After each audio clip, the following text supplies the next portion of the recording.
நண்பா, இப்போது மணி என்னவென்று உனக்கு தெரியுமா? உலகம் உறங்கிக் கொண்டிருக்கிறது. ஆனால் நீ மட்டும் ஏன் இன்னும் விழித்திருக்கிறாய்? அந்த போன் திரையை எத்தனை முறை பார்ப்பாய்? ஆன்லைன் என்று வந்தவுடன் உன் இதயம் ஒருமுறை துடிக்கிறது. அவள் விலகிச் சென்றவுடன் அது சுக்குநூறாக உடைகிறது, இல்லையா? அவள் அனுப்பாத அந்த ஒற்றை மெசேஜிற்காக நீ உன் தூக்கத்தை துளைத்திருக்கிறாய், உன் பசியை மறந்திருக்கிறாய், உன் சிரிப்பை அடகு வைத்திருக்கிறாய். யாரோ ஒருவருக்காக, உன்னை மதிக்காத ஒருவருக்காக, உன் இருப்பையே உணரவருக்கும் ஒருவருக்காக நீ எரியும் மெழுகுவர்த்தியாக உருகிக் கொண்டிருக்கிறாய். அந்த வலி உன்னை தின்கிறதா நண்பா? நான் எங்கே தவறு செய்தேன் என்று உன் ஆத்மா ஒவ்வொரு நொடியும் கதறுகிறதா? சாணக்கிய நீதி சொல்கிறது, உன்னை உதாசீனப்படுத்தும் இடத்தில் நீ இருப்பது உன்னையே நீ கொலை செய்வதற்கு சமம். அன்பு என்பது இரு இதயம் சேர்வது, ஆனால் நீ செய்வது தற்கொலை. உன் கண்ணீருக்கு அங்கே மதிப்பில்லை, உன் காதலுக்கு அங்கே இடமில்லை, உன் தியாகம் அங்கே வெறும் ஏளனம் மட்டுமே. இவ்வளவு தெரிந்தும் இன்னும் ஏன் அந்தச் சேற்றில் கிடைக்கிறாய்? உன் கௌரவம் எங்கே? உன் ஆண்மை எங்கே? நண்பா, இந்த வீடியோ உனக்கு ஆறுதல் சொல்லப் போவதில்லை, உன் முதுகை தடவிவிடப் போவதில்லை. மாறாக உன் முகத்தில் அரைந்து உண்மையை சொல்லப் போகிறது. இன்றுடன் இந்த அழுகை முடியட்டும். உன்னை வேண்டாம் என்று சொன்ன அதே இதயம் உன் நிழலை தொடுவதற்கு கூட தகுதியில்லாமல் போகும் அளவுக்கு உன்னை நான் மாற்றப் போகிறேன். ஒருதலை காதல் என்பது உன் பலவீனமல்ல, அது உன்னை இந்த உலகத்தின் உச்சியில் கொண்டு போய் வைக்கும் எரிபொருள். அடுத்த 30 நிமிடங்கள் நீ கேட்கப் போகும் ஒவ்வொரு வார்த்தையும் உன் வாழ்க்கையை தலைகீழாக மாற்றும். நீ ஒரு அனாதையாக சாகப் போகிறாயா அல்லது ஒரு சகாப்தமாக பிறக்கப் போகிறாயா? முடிவு உன் கையில். வா, உன் சாம்ராஜ்யத்தை மீட்டெடுக்கலாம். இந்த வீடியோவை முழுமையாக கேள். இது உன் காதலுக்கான விடையல்ல, உன் வாழ்வுக்கான விடியல். இப்போது இந்த ஒளியை கேட்டுக்கொண்டிருக்கும் உனக்கு தெரியும், உன் அறைக்குள் இருக்கும் இந்த அமைதி எவ்வளவு கொடியது என்று. கடிகார முட்கள் நகரும் சப்தம் கூட உன் இதயத்தின் மீது சம்மட்டியால் அடிப்பது போல தோன்றும். யாரோ ஒருவருக்காக காத்திருக்கிறாய். ஒரு சின்ன மெசேஜ், அல்லது ஒரு மிஸ்டு கால், அல்லது நீ எப்படி இருக்கிறாய் என்ற அந்த ஒற்றை வரி. ஆனால் உன் மொபைல் திரை இருட்டாகவே இருக்கிறது. உன் காதல் எவ்வளவு பெரியது தெரியுமா? அவள் ஒரு நிமிடம் உன்னோடு பேசினால் நீ அந்த ஒரு நிமிடம் பேசியதை வைத்து 1 மாதம் உயிர் வாழ்வாய். ஆனால் அவளுக்கு உன் நினைப்பே இருக்காது. நீ சிரிப்பதும், நீ அழுவதும், நீ துடிப்பதும் அவளுக்கு வெறும் சத்தம் மட்டுமே. கண்களை மூடிக்கொள். அந்த ரணத்தை ஒருமுறை உணர்ந்து பார். உன் ஆன்மா கத்திக் கொண்டிருக்கிறது, இல்லையா? அந்த வலியின் உச்சத்தில்தான் நான் வருகிறேன். நான் சாணக்கியன். சாணக்கியன் கேட்கிறேன், நீ யார்? நீ ஒரு காலத்தின் புதல்வன். நீ ஒரு சகாப்தத்தின் தொடக்கம். ஆனால் இன்று நீ யாரோ ஒருவரின் பிளாக்ட் லிஸ்டில் கிடக்கிறாய்.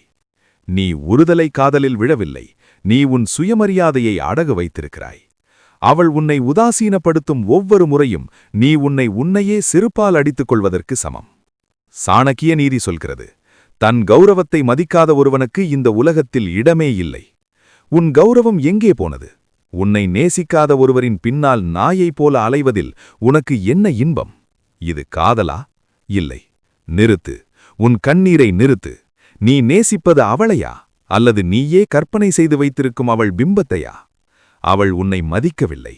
அவள் உன்னை புறக்கணிக்கிறாள். அவள் உன்னை ஏளனம் செய்கிறாள். இதுதான் உண்மை.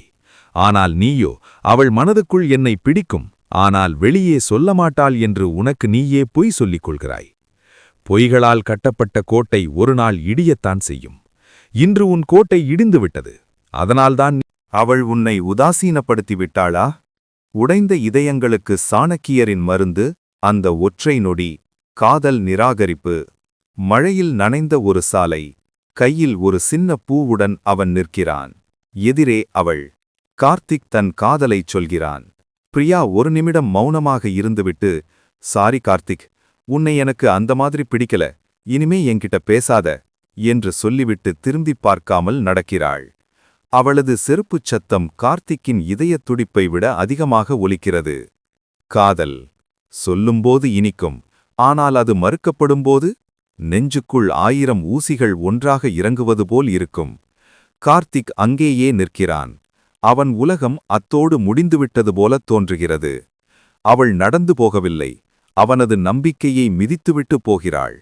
அவனது பல மாத கனவுகள், தூக்கமில்லாத இரவுகள், அவளுக்காக அவன் செய்த சின்ன சின்ன மாற்றங்கள் எல்லாம் அந்த ஒற்றை சாரி என்ற வார்த்தையில் சாம்பலாகிவிட்டன. நண்பா, உனக்கும் இது நடந்திருக்கிறதா? உன் உயிர் என்று நிலைத்தவள் உன்னை ஒரு தூசியைப் போல தட்டிவிட்டு போகும்போது அந்த சாலையில் நீ அனாதையாக நின்றிருக்கிறாயா? அந்த வலி, அது மரணத்தை விடக் கொடியது. இருளில் ஒரு இதயம், ரணங்களின் வலி. கார்த்திக் ஒரு இருட்டு அறைக்குள் அமர்ந்திருக்கிறான். மொபைலில் அவளது பழைய மெசேஜ்களை பார்க்கிறான். கண்கள் சிவந்து, கண்ணீர் கன்னத்தில் வழிகிறது. அவனது பிம்பம் கண்ணாடியில் சிதைந்து தெரிவது போன்ற காட்சி. கார்த்திக்கின் அறை இப்போது ஒரு சிறைச்சாலை. அவளது நினைவுகள்தான் அவனுக்கு தண்டனை கொடுக்கும் காவலர்கள். நான் எங்கே தவறு செய்தேன்? என்னை விட அவனுக்கு என்ன தகுதி இருக்கிறது? ஏன் என் காதல் அவளுக்கு புரியவில்லை? இந்த கேள்விகள் அவனை தின்கின்றன. சாப்பிடுவதில்லை, தூங்குவதில்லை. அவன் உடல் இங்கே இருக்கிறது, ஆனால் அவன் ஆத்மா அவள் பின்னால் அலைந்து கொண்டிருக்கிறது. ஒருதலை காதல் என்பது ஒரு பக்கம் எரியும் மெழுகுவர்த்தி அல்ல, அது உன்னை நீயே எரித்துக் கொள்ளும் தீப்பந்து. அப்போதுதான் அந்த அறையின் இருளை கிழித்துக் கொண்டு ஒரு கம்பீரமான குரல் ஒலிக்கிறது. அது சாணக்கியரின் குரல். இருட்டிலிருந்து சாணக்கியரின் கண்கள் மட்டும் பிரகாசமாக தெரிகின்றன. அவர் கார்த்திக்கின் அருகே வந்து அமர்கிறார். அவர் முகம் கோபமாக இல்லை, ஆனால் அதில் ஒரு தெளிவு இருக்கிறது. நிறுத்து, உன் கண்ணீரை நிறுத்து. யாருக்காக அழுகிறாய்? உன்னை மதிக்காத ஒருத்திக்காகவா? உன் அன்பை புரிந்துகொள்ளும் தகுதியில்லாத ஒருத்திக்காகவா? சாணக்கியன் சொல்கிறேன் கேள். யார் உன்னை தேடி வரவில்லையோ, யாரால் உன் மதிப்பு உணரப்படவில்லையோ, அங்கிருந்து விலகிச் செல்வதே ஒரு ஆணுக்கு அழகு. நீ அவளிடம் கெஞ்சுகிறாய், காதலை பிச்சையாகக் கேட்கிறாய். பிச்சைக்காரனுக்கு கிடைப்பது ஒருவேளை உணவுதான், ஒருபோதும் பேரரசு கிடைக்காது. காதல் என்பது ஒரு ஆளுமை. நீ பலவீனமாக இருக்கும்போது எவளும் உன்னை நேசிக்க மாட்டாள். உன்னை நீயே வெறுக்கும்போது அவள் மட்டும் எப்படி நேசிப்பாள்? உன் இதயத்தை அவள் உடைத்துவிட்டாள் என்று சொல்கிறாயே? இல்லை, அவள் உன் அகந்தையை உடைத்திருக்கிறாள். உன் கண்களை திறந்திருக்கிறாள். உடைந்த இதயத்தில்தான் ஞானம் பிறக்கும். இப்போது நீ முடிவெடு. இதே இருட்டில் அழுது சாகப் போகிறாயா, அல்லது இழந்த கதுரவத்தை மீட்டெடுக்கப் போகிறாயா? ஒருதலை காதல், இது காதலா? இல்ல மெதுவா நம்ம மனச உடைக்கிற ஒரு அமைதியான வலி? நீ ஒருவரை மிகவும் நேசிக்கிற, அவரோ உன்னை ஒரு ஆப்ஷனா கூட நினைக்க மாட்டாங்க. நீ காத்திருக்கிற, அவரோ ஒருபோதும் திரும்பி பார்க்க மாட்டாங்க. இந்த நிலையில நீயே உன்னை கேட்டுக்கணும். நான் காதலிக்கிறேனா, இல்ல நான் என்னையே அழிக்கிறேனா? இன்று சாணக்கியர் சொல்லும் கொஞ்சம் கடுமையான உண்மைகளை நீ கேட்கப் போற. இந்த வீடியோ முடியும்போது நீ அந்த சேம் பர்சனா இருக்க மாட்ட. ஒருதலை காதல் என்ன செய்கிறது? ஒருதலை காதல் ஆரம்பத்துல ரொம்ப அழகா இருக்கும். ஒரு ஸ்மைல் பார்த்தாலே நாள் முழுக்க ஹாப்பி. ஒரு மெசேஜ் வந்தா உலகமே கிடைச்ச மாதிரி. ஆனா நீ வெயிட் பண்ண ஆரம்பிப்ப, நீ எக்ஸ்பெக்ட் பண்ண ஆரம்பிப்ப. அந்த எக்ஸ்பெக்டேஷன் தான் உன் பெயினா மாறுது. சாணக்கியர் சொல்றார், உனக்கு மதிப்பில்லாத இடத்தில் நீ செலவழிக்கும் அன்பு உன் பலவீனம். நீ காதலிக்கிறதால தவறில்ல, ஆனா உன்னை மதிக்காத ஒருத்தருக்காக உன்னை நீயே இழக்கிறது தான் தவறு. சாணக்கியர் வாழ்க்கைய ஸ்ட்ரெயிட்டா பார்க்க சொல்றார். எமோஷன்ல முடிவெடுக்காதே, ரியாலிட்டியை அக்செப்ட் பண்ணு. ஒரு மனிதன் உன்னை இக்னோர் பண்றான்னா அவன் ஆல்ரெடி ஆன்சர் கொடுத்துட்டான். சைலன்ஸ் கூட ஒரு பதில் தான். நீ இன்னும் வெயிட் பண்றேன்னா அது காதல் இல்ல, அது ஒரு அடிக்ஷன். நீ அந்த பர்சனே இல்ல, அவரால உனக்கு கிடைக்கும் ஃபீலிங்க தான் பிடிச்சிருக்க. உன்னால மூவ் ஆன் ஆக முடியல, ஏன்னா ஒரு நாள் அவள் புரிஞ்சுக்குவான்னு ஹோப். நான் இவ்வளவு லவ் பண்ணேன்னு ஈகோ. ஆனா உண்மை என்னன்னா, love never needs begging. Real love never ignores. சாணக்கியர் சொல்றார், கேட்காமல் கிடைக்காத அன்பு உனக்கு தேவையில்ல. இங்கேதான் பிக்கஸ்ட் மிஸ்டேக் நடக்குது. நீ லவ்வ சூஸ் பண்ற, செல்ஃப் ரெஸ்பெக்ட விட்டுடுற. ஒரு நாள் நீ ரியலைஸ் பண்ணுவ, நான் அவளை இழக்கல, நான் என்னையே இழந்துட்டேன். நீ ஒருத்தருக்காக கிரை பண்ற அளவுக்கு நீ உன்னை லவ் பண்ணல. செல்ஃப் ரெஸ்பெக்ட் இல்லாத லவ் எப்பவும் பெயின் தான் தரும். மூவ் ஆன் என்பது ஃபர்கெட் பண்றதில்ல, அக்செப்ட் பண்றது. அவர் உன்னோடவங்க இல்ல, அவர் உன்னை டிசர்வ் பண்ண மாட்டாங்க. வெரிஃபைடு. அவரை பிளாக் பண்ணு, மைண்ட்ல கூட. உன் டைமை உன்னோட ஃபியூச்சருக்கு யூஸ் பண்ணு. உன்னை இம்ப்ரூவ் பண்ணு. நினைச்சுக்கோ, நீயே உன் லைஃப்ல ஹீரோ. ஒருதலை காதல் உன்னை ஸ்ட்ராங் ஆக்கலாம், இல்ல உன்னை டெஸ்ட்ராய் பண்ணலாம். டெசிஷன் உன்னோடது. நீ காத்திருக்கணுமா, இல்ல நீ உன்னை பில்ட் பண்ணணுமா? சாணக்கியர் சொல்றார், உன்னை மதிக்காத இடத்தில் நீ நிற்காதே. அங்கே இருந்து விலகுவதுதான் உன் வெற்றி. இன்று ஒரு முடிவெடு. நீ அவங்க கதையில சைடு கேரக்டரா இருக்கணுமா, இல்ல உன் வாழ்க்கையோட ஹீரோவா இருக்கணுமா?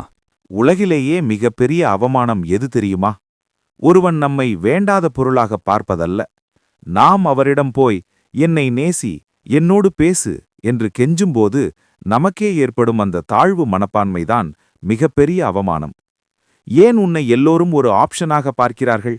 ஏன் நீ அனுப்பும் மெசேஜ்களுக்கு பதில் வர மணி நேரமாகிறது? ஏன் நீ பேசும் வார்த்தைகள் யாருக்கும் உரைப்பதில்லை? இதற்கெல்லாம் ஒரே ஒரு காரணம்தான். நீ அதிகம் பேசுகிறாய், நீ அதிகம் கெஞ்சுகிறாய். மகாமேதை சாணக்கியர் கூறுகிறார், மலிவாக கிடைக்கும் எந்த பொருளுக்கும் இந்த உலகம் மதிப்பு தருவதில்லை. நீ உன்னை மலிவாக்கிக் கொண்டிருக்கிறாய். இன்று உன் சுயமரியாதையை மீட்டெடுக்க சாணக்கியரின் இந்த ரகசிய பாடங்களைக் கேள். இது உன் வாழ்க்கையை மாற்றப் போகும் 30 நிமிடங்கள். மௌனம் ஒரு மகா அஸ்திரம். சாணக்கிய நீதி என்ன சொல்கிறது தெரியுமா? மௌனம் என்பது ஒரு கவசம் மாத்திரமல்ல, அது ஒரு கூர்மையான வாள். நீ ஏன் அதிகம் பேசுகிறாய்? உன் நியாயங்களை மற்றவர்கள் புரிந்து கொள்ள வேண்டும் என்பதற்காகவா, அல்லது உன் அன்பை நிரூபிக்கவா? நினைவில் கொள், எங்கே வார்த்தைகள் அதிகம் இருக்கிறதோ அங்கே மதிப்பு குறைவாக இருக்கும். ஒரு சிங்கம் கர்ஜிப்பது குறைவு, ஆனால் அது கர்ஜிக்கும்போது காடே அதிரும். ஆனால் நாய் எப்போதும் குறைத்துக் கொண்டே இருக்கும், அதை யாரும் கண்டுகொள்வதில்லை. நீ சிங்கமாக இருக்கப் போகிறாயா, அல்லது குறைக்கும் நாயாக இருக்கப் போகிறாயா? அதிகம் பேசுபவன் தன் ரகசியங்களை இழக்கிறான். அதிகம் பேசுபவன் தன் பலவீனத்தை எதிரிக்கு காட்டிக் கொடுக்கிறான். இனி தேவையற்ற இடங்களில் மௌனமாக இரு. உன் மௌனம் அவர்களை யோசிக்க வைக்கட்டும். இவன் ஏன் பேசவில்லை என்ற அச்சம் அவர்களுக்கு வரட்டும். உன் வார்த்தைகளை விட உன் மௌனம் வலிமையானது. யாருக்காக கெஞ்சுகிறாய்? உன்னை விட்டு போகத் துடிக்கும் காதலிக்காகவா, உன்னை மதிக்காத கணவனுக்காகவா, அல்லது உன்னை உதாசீனப்படுத்தும் நண்பர்களுக்காகவா? சாணக்கியர் சொல்கிறார், யாசிப்பவனுக்கு கௌரவம் கிடையாது. நீ அன்பிற்காக பிச்சை எடுக்கிறாய். என்னிடம் பேசு, என்னை பார், என்னை விட்டு போகாதே என்று நீ கெஞ்சும் ஒவ்வொரு முறையும் உனது மதிப்பை நீயே குழிதோண்டி புதைக்கிறாய். அன்பு என்பது தானாக வரவேண்டிய ஊற்று. அதை கெஞ்சிப் பெற முடியாது. நீ கெஞ்சிப் பெறும் எந்த ஒரு உறவும் உனக்கு அடிமை விலங்கை தான் கொடுக்கும். உன்னை மதிக்காத ஒருவரின் காலடியில் விழுந்து கிடப்பதை விட உன் சுயமரியாதையோடு தனித்து நிற்பது கோடி மடங்கு மேலானது. ஒரு முறை நீ கெஞ்சத் தொடங்கிவிட்டால் உன்னை மிதிப்பது அவர்களுக்கு பழக்கமாகிவிடும். நிறுத்து, இப்போதே நிறுத்து. உன்னை தேடி வருபவர்களுக்கு மட்டும் உன் இதய கதவை திற. இரவில் தலையணையில் முகம் புதைத்து அழுகிறாயா? எனக்கு இவ்வளவு உண்மையாக இருந்தும் எனக்கு ஏன் இந்த துரோகம் என்று கேட்கிறாயா? சாணக்கியர் உன் தோளில் கைபோட்டு சொல்கிறார், நண்பா, மனிதர்கள் உன்னை பயன்படுத்துகிறார்கள் என்றால் நீ ஒரு விலையுயர்ந்த பொருள் என்ற அர்த்தம்.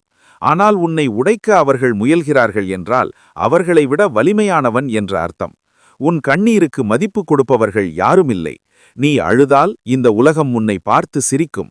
ஆனால் நீ சிரித்தால் இந்த உலகம் உன் வெற்றியைக் கண்டு மிரளும். உன் வலியை உனக்குள்ளேயே வை. அதை ஒரு நெருப்பாக மாற்று. அந்த நெருப்பு உன்னை சுற்றிலும் ஒரு கோட்டையை உருவாக்கட்டும். உன்னை துண்டித்தவர்கள் உன்னை தேடி வரும் ஒரு நாள் வரும். அன்று நீ அவர்களிடம் பேசக்கூடாது, உன் வெற்றி பேச வேண்டும். இன்றைய ஸ்மார்ட் போன் உலகத்தில் உன் மதிப்பு எங்கே குறைகிறது? அவர்கள் ஆன்லைனில் இருக்கிறார்கள், ஆனால் உனக்கு மெசேஜ் செய்யவில்லை. நீயோ 10 மெசேஜ்களை அனுப்பிவிட்டு பதிலுக்காக காத்திருக்கிறாய். இதுதான் தவறு. சாணக்கியர் வழியில் ஒரு தந்திரத்தை சொல்கிறேன் கேள். எதிரிக்கு நீ எங்கே இருக்கிறாய் என்பதே தெரியக்கூடாது. அதுபோலவே உன் அன்புக்குரியவர்களுக்கும் உன் இருப்பு எப்போதும் கிடைக்கக்கூடாது. Don't be too available. நீ எப்போதும் அவர்களுக்கு கிடைத்து கொண்டே இருந்தால் உன்னை பார்ப்பது அவர்களுக்கு சலிப்பைத் தரும். ஒரு வைரத்தைப் போல இரு. அது அரிதாகத்தான் கிடைக்கும். அதனால்தான் அதற்கு மதிப்பு அதிகம்.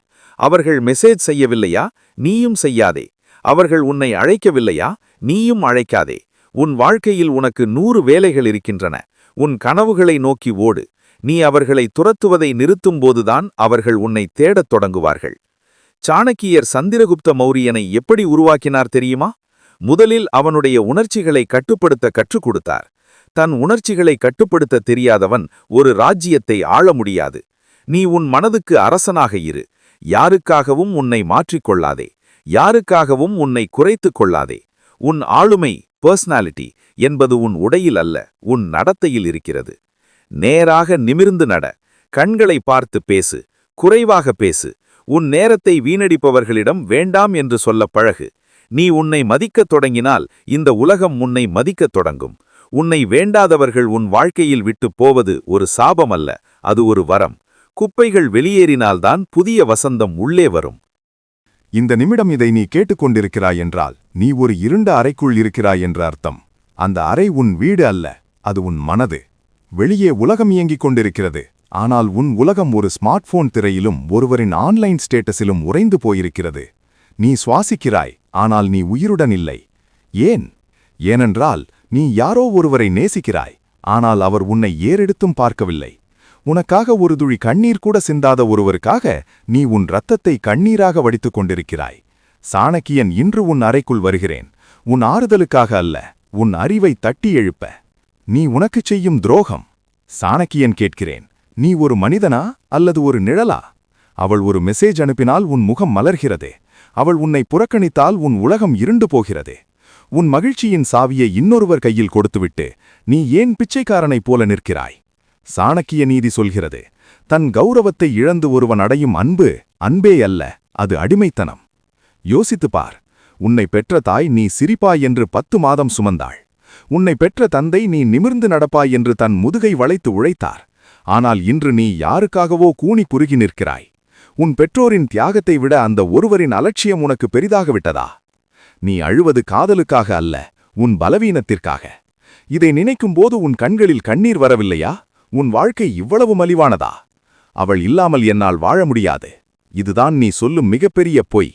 நீ பிறக்கும்போது அவள் உன்னுடன் பிறக்கவில்லை, நீ வளரும்போது அவள் உன்னுடன் இல்லை. பின் எப்படி இன்று அவள் இல்லாமல் உன்னால் வாழ முடியும்? கேள், நன்றாக கேள். நீ செய்வது காதல் அல்ல, அது ஒரு போதை. அவள் உன்னை நேசிக்கவில்லை என்பது உனக்கு தெரியும். ஆனாலும் நீ அவள் பின்னால் அலைகிறாய் என்றால் நீ உன் ஆத்மாவை கொலை செய்கிறாய் என்ற அர்த்தம். ஒரு சிங்கம் பசித்தாலும் புல்லை தின்னாது. நீ ஒரு மனிதன், உனக்கு என்று ஒரு தர்மம் இருக்கிறது, ஒரு கௌரவம் இருக்கிறது. உன்னை உதாசீனப்படுத்தும் இடத்திலிருந்து விலகிச் செல்வதுதான் ஒரு ஆணுக்கு அழகு. அங்கே நின்று கெஞ்சுவது உன்னை நீயே அவமானப்படுத்துவது. நீ உன்னை மதிக்காவிட்டால் இந்த உலகம் எப்படி மதிக்கும்? அவள் உன்னை எப்படி நேசிப்பாள்? இப்போது அழு, நன்றாக அழு. உன் பலவீனங்கள் அனைத்தும் அந்த கண்ணீரோடு வெளியேறட்டும். ஆனால் அந்த கண்ணீர் தரையில் விழுவதற்குள் நீ ஒரு முடிவெடுக்க வேண்டும். சாணக்கியர் சொல்கிறேன், உடைந்த இதயம் ஒரு வெடிகுண்டை விட வலிமையானது. உன் காயங்களை உனக்கு சாதகமாக பயன்படுத்து. நீ அழும் நேரத்தை உழைப்பாக மாற்று. நீ ஏங்கும் நினைவுகளை லட்சியமாக மாற்று. உன்னை உதாசீனப்படுத்தியவள் ஒருநாள் செய்திப்பாளையோ அல்லது தொலைக்காட்சியையோ திறக்கும்போது அங்கே உன் முகம் வெற்றியாளனாக தெரிய வேண்டும். இவனையா நான் வேண்டாம் என்று சொன்னேன் என்று அவள் ஒரு நொடி திகைக்க வேண்டும். அதுதான் நீ எடுக்கும் பழிவாங்கல். அதுதான் நீ காட்டும் உண்மையான காதல். உன் வளர்ச்சியை விட பெரிய பதில் வேறு எதுவுமில்லை. ஒருதலை காதல் என்பது ஒரு பாடம். அது உனக்கு தனிமையை கற்றுக் கொடுக்கிறது. அது உனக்கு உன்னை பற்றி புரிய வைக்கிறது. சாணக்கிய நீதிப்படி தகுதியுள்ளவனை தேடித்தான் செல்வம் வரும், தகுதியுள்ளவனை தேடித்தான் உண்மையான அன்பு வரும். உன்னை நீ தகுதியுள்ளவனாக மாற்றிக்கொள். உன் அறிவை வளர்த்துக்கொள். உன் பேச்சில் கம்பீரத்தை கொண்டு வா. நீ ஒரு சமுத்திரமாக மாறு. சமுத்திரம் நதிகளை தேடி போகாது, நதிகள்தான் சமுத்திரத்தை தேடி வரும். அன்று நீ யாரை நினைத்து அழுதாயோ அவளை விட 1000 மடங்கு சிறந்த ஒரு இதயம் உன்னை தேடி வரும். அப்போது உனக்கு புரியும், அன்று நடந்தது உனக்கு ஏற்பட்ட வீழ்ச்சி அல்ல, அது உன்னை புதுப்பிக்க இயற்கை நடத்திய ஒரு சதி என்று. இப்போது உன் கண்களை துடைத்துக்கொள், எழுந்து நில். அந்த கண்ணாடியில் தெரியும் பிம்பத்தை பார். அது ஒரு காதலால் தோற்றுப்போன கோழையின் பிம்பமாக இருக்கக்கூடாது. அது ஒரு சாம்ராஜ்யத்தை ஆழப்போகும் ஒரு வீரனின் பிம்பமாக இருக்க வேண்டும். காதல் என்பது உன்னை அடிமையாக்குவதற்கல்ல, உன்னை மேம்படுத்துவதற்கு. உன்னை சிதைக்கும் எந்த ஒன்றும் காதல் அல்ல. இன்றுடன் அந்த பழைய உன்னை அந்த இருண்ட அறையிலேயே விட்டுவிட்டு வெளியே வா. சாணக்கியன், நான் உனக்கு வழிகாட்டுகிறேன். நிமிர்ந்து நட. உன் வெற்றி பயணம் இங்கிருந்து தொடங்கட்டும். நினைவில் கொள், நீ யாரோ ஒருவருக்காக பிறந்தவன் அல்ல, நீ உனக்காகவும் இந்த உலகத்திற்காகவும் பிறந்தவன். விழித்துக்கொள் நந்தா, உலகம் உனக்காக காத்திருக்கிறது. இருட்டில் அமர்ந்திருந்தவன் மெதுவாக எழுந்து தன் பழைய புகைப்படங்களை எரிக்கிறான். அந்த தீ அவனது கண்களில் பிரதிபலிக்கிறது. அவன் ஓடத் தொடங்குகிறான், படிக்கிறான், விழுகிறான், மீண்டும் எழுகிறான். நீ அழுதாய், துடித்தாய், உன்னையே நீ சிதைத்துக் கொண்டாய். ஆனால் சாணக்கியன் நான் உனக்கு கொடுத்தது ஆறுதல் அல்ல, ஆயுதம். உன் இதயத்தின் ஒவ்வொரு ரணமும் இப்போது ஒரு ஞானமாக மாறட்டும். எவளுக்காக நீ பிச்சை எடுத்தாயோ அதே கைகளால் இப்போது உன் சாம்ராஜ்யத்தை உருவாக்கு. சாணக்கிய நீதி சொல்கிறது, உன் இரத்தத்தை விட உன் வியர்வைக்குத்தான் மதிப்பு அதிகம். உன் தூக்கத்தை தொலைத்த இரவுகள் இப்போது உனக்கு உழைப்பை கற்றுக் கொடுக்கட்டும். பசியை மறந்த நாட்கள் உனக்கு வைராகியத்தை கற்றுக் கொடுக்கட்டும். நீ ஒரு சாதாரண மனிதனாக பிறந்திருக்கலாம், ஆனால் இந்த வலிகளுக்குப் பிறகு நீ ஒரு யுகபுருஷனாக மாறப்போகிறாய். பல வருடங்களுக்குப் பிறகு ஒரு பிரம்மாண்டமான கார் வந்து நிற்கிறது. அதிலிருந்து கார்த்திக் இறங்குகிறான். அவன் முகம் இப்போது ஒரு கல்லைப் போல உறுதியாகவும் அமைதியாகவும் இருக்கிறது. அங்கே அவன் தேடிய அந்த நபர் நிற்கிறார். அவர் முகம் இப்போது வாடியிருக்கிறது, கவலை தோய்ந்திருக்கிறது. காலம் ஒரு வட்டமல்ல, அது ஒரு நேர்கோடு. அது உன்னை மீண்டும் அதே இடத்திற்கு கொண்டு வரும். அன்று நீ எவளிடம் மண்டியிட்டாயோ இன்று அவள் உன்முன்னே நிற்கிறாள். அவள் கண்களில் இப்போது ஏக்கம் இருக்கிறது. உன்னை அடையத் துடிக்கும் ஒரு தாகம் இருக்கிறது. அவள் மெதுவாக உன்னிடம் வருகிறாள். மன்னித்துவிடு, உன்னை நான் புரிந்து கொள்ளவில்லை என்று அவள் சொல்லும் அந்த ஒரு நொடி உன் நெஞ்சுக்குள் ஒரு மின்னல் வெட்டும். நீ என்ன செய்வாய்? அவளை கட்டிப்பிடிப்பாயா அல்லது பழி வாங்குவாயா? சாணக்கியன் சொல்கிறேன், இரண்டையும் செய்யாதே. ஏனென்றால் பழிவாங்குவது ஒரு பலவீனமானவனின் செயல், மன்னிப்பது ஒரு மனிதனின் செயல், ஆனால் கடந்து போவது ஒரு ஞானியின் செயல். அவன் அவளை பார்த்து ஒரு புன்னகை புரிகிறான். அந்த புன்னகையில் காதல் இல்லை, கோபமில்லை, வெறும் அமைதி மட்டுமே இருக்கிறது. அவன் அவளை திரும்பி பார்க்காமல் தன் காரில் ஏறி செல்கிறான். கண்ணீர் வரட்டும். இப்போது நீ அழுவது தோல்வியால் அல்ல, நீ அடைந்த விடுதலையால். யோசித்துப் பார், அன்று நீ அவளுக்காக ஏன் அழுதாய்? ஏனென்றால் அவளிடம் ஏதோ ஒன்று இருப்பதாக நீ நினைத்தாய். ஆனால் இன்று நீ உணர்ந்து விட்டாய், அந்த அழகு, அந்த அன்பு, அந்த ஈர்ப்பு, இவை அனைத்தும் அவளிடமில்லை, அவை உன்னிடமிருந்தன. நீயே ஒரு ஒளியாக இருந்தாய், அவள் ஒரு கண்ணாடி மட்டுமே. நீ உன் ஒளியை அவள் மீது வீசினாய், அவள் பிரகாசித்தாள். நீ உன்னை திருப்பிக் கொண்டாய், இப்போது அவள் வெறும் ஒரு சாதாரண கண்ணாடி துண்டுதான். அவள் இப்போது அழுகிறாள், உன்னை இழந்ததற்காக அல்ல, தன் பிம்பத்தை இழந்ததற்காக. இந்த உண்மையை உணரத்தான் உனக்கு இத்தனை வருட ரணங்கள் தேவைப்பட்டன.